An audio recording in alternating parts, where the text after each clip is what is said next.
Kamakailan lamang, si Daniel Padilla ay nasa balita dahil sa ilang dahilan. Siya ay nagdiriwang ng kanyang 29th birthday sa isang viral performance na nagdadala ng malaking pansin.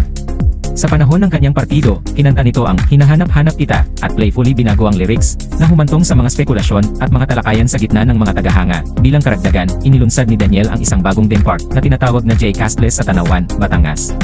Ang park, na nagkaroon ng kanyang soft opening noon Mayo 1, ay naglalaman ng dalawang pangunahing zone na may iba't ibang mga natatanging seksyon na dinisenyo upang magbigay ng isang immersive na karanasan. Si Daniel ay lubos na kasampot sa kanyang paglikha.